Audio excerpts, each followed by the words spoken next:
Celebrity True or False. You can't handle the truth. All right, I guess that's a good one to start with. Jack Nicholson. Jack Nicholson. That's exactly right. Is it true that he taught you how to smoke for a movie? Woody, after you met him? That's very true. Okay. Yeah, for Rampart. Okay. And you met him. He was telling me all the times you would smoke and how to smoke, like how to do it, like the way you hold it and everything. And I started, because I don't smoke anything legal, so I just started smoking joints, as if they were cigarettes. Yes. And so I got to where it looked more and more like I actually smoked, which my character did in Rampart. So Jack, Jack helped me a lot on that. So I was about to say, what did he teach you about how to hold a cigarette, pretty much, or no? How to hold it, and then particularly when you smoke, which felt like you smoke after everything, I mean, well, you got to smoke after you eat. You got to, like he had all these times that you would smoke, and the way that you would hold it in your mouth if you were keeping it in your mouth. I don't know. He was very helpful. And you met him on anger management, I imagine. Is that where you met Jack? No. I met him many years before that. Okay. And had a lot of, it was just from knowing him and, Adam Sandler as well, that they asked me to do that very fun cameo. Woody Harrelson. All right, let's start with some other celebrity true or false. True or false, you landed the part of Woody on Cheers in part because the casting director loved how you blew your nose walking into the audition. Is that true? Well, in fairness, it is true, Rich.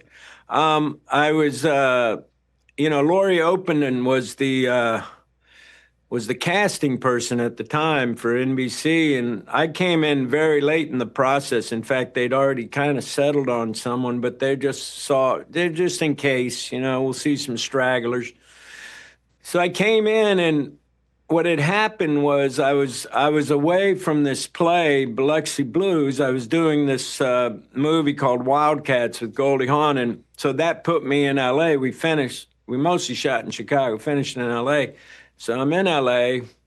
A friend mentions this show to me, a friend I'd gone to college with, Leo Jeter, and he says to me, hey, I just auditioned for this show, Cheers, and I think you should audition for it. The part's called Woody. And I'm like, well, and from Indiana, which is where we'd gone to college.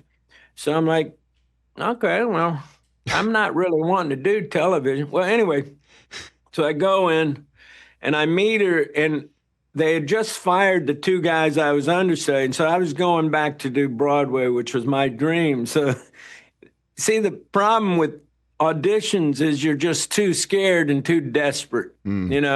Actors generally get like this. It's hard to circumvent. But anyway, in this case, I'm going to do Broadway. That's my dream. I don't care. If I get it, okay, great. If not, so I go in and audition, and of course I did pretty good. And Laurie Openden's like, can you come with me?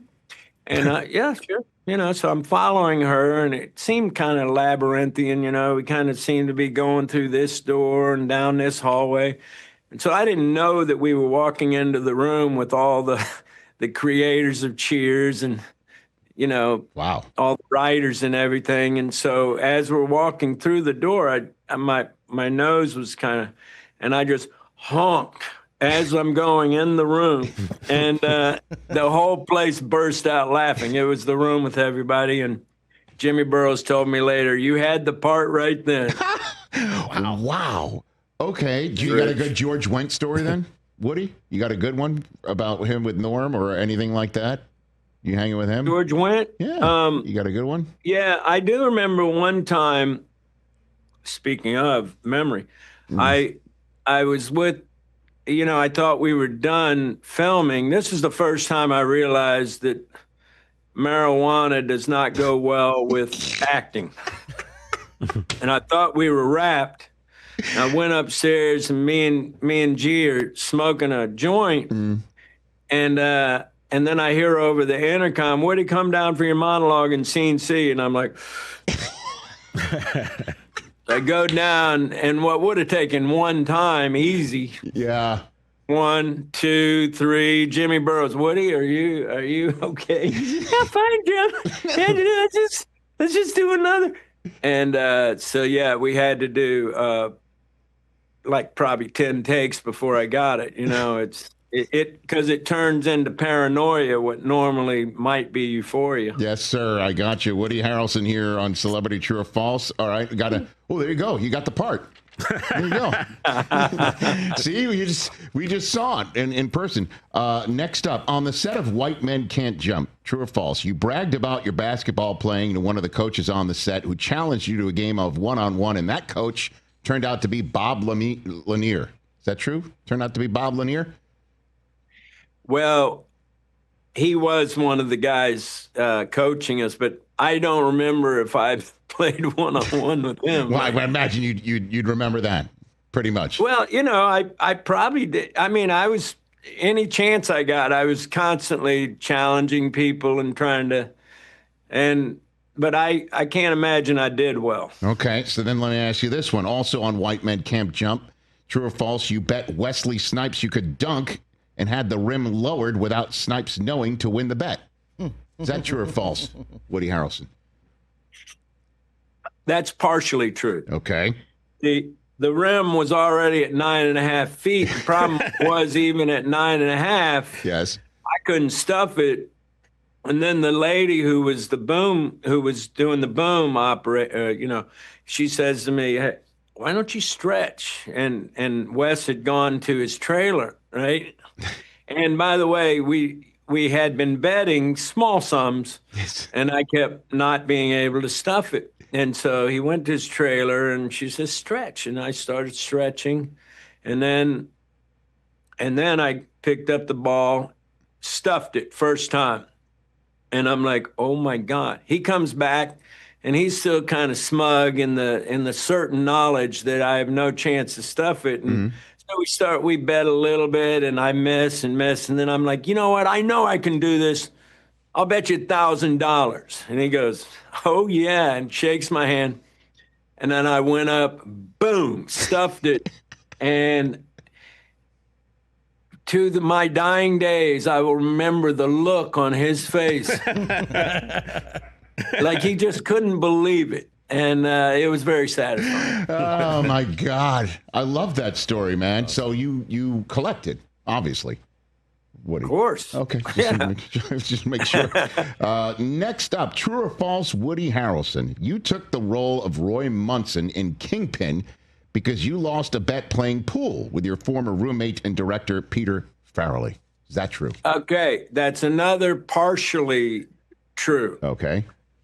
That it wasn't, it didn't have anything to do with Kingpin. Yeah, he was my roommate at the time. Okay.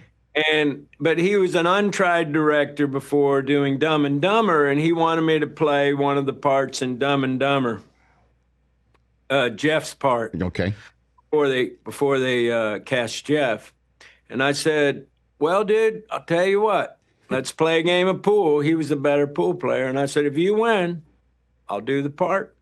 So it comes down to all the balls are off the table, only the 8-ball left, and I had a really difficult. Had to cut it, that I had, the cue ball here. I had to cut it all the way over into the corner pocket. I've never been so sad to win. Never been so sad to win. What a mistake that was. But anyway, it turned out great, and I don't think I could have done as well as Jeff, by the way. Well, listen, but you took the role in Kingpin, which is my favorite Farrelly Brothers movie. I mean, thank you. Oh, it's a fact. It's an absolute fact. And the final scenes with Bill Murray, with Big Ern McCracken, with him with his his fake weave, is just laugh out. His comb over is his laugh out loud funny. Is it true he ad-libbed the entire final scene there at the bowl off in Reno, or no? Woody? Well, there was a great deal of improvising throughout, and but about that comb over, I did this comb over about the time I had hair, yes, and I did a comb over, and I thought, oh, this is so funny, it's so cool, and then he comes in and does the big swirl, big, amazing. you know, and I'm like, why didn't I think of that? But Bill Murray, yeah. Oh, yeah, but he's very dedicated and studious in terms of everything he does. And so, like, we'd do a take, and then he'd be sitting down and he'd have a little pad and he'd be writing little ideas. And then when we'd go, he'd have all these things that he'd stored up. And just, you know, what was the most difficult part of that was how much the others of us who were in the scene were laughing, which of course spoils the take. But we couldn't stop laughing at the stuff he was doing. He's so funny, man. I love that movie. I can't tell you enough. Last one for you. Thank you. Oh, please, Woody. I love it too. We're just. It's my favorite Farrelly Brothers movie, and there's so many of them, obviously, that could qualify. Last one for you. True or false? Your first reaction to the True Detective script was that it was too dark and needed some light in it. Well, I don't remember that particularly, but I do know about 2 weeks before we finished filming, I'm with Matthew, and we're doing all the heavy stuff that comes in the 8th episode toward the end, you know, really dark stuff. And I just had a realization, and I turned to Matthew and I said, dude, do you realize we're doing horror? Yeah. And he was like, yeah, I think you're right. Yeah, because it is really, really dark, to say the least. Is it possible you could do that again one more time with Matthew? Well, I don't see any upside to it. For one thing, until HBO has a change of management, I don't think I'll be working over there. Secondly, I think what we did was really good. And, you know, what else do we, you know, if we come in there, I can only imagine people saying, well, boy, that wasn't nearly as good as the first season, you know? I bet. In the minute I have left with you, Woody, do you have a good Robert Redford story from Indecent Proposal?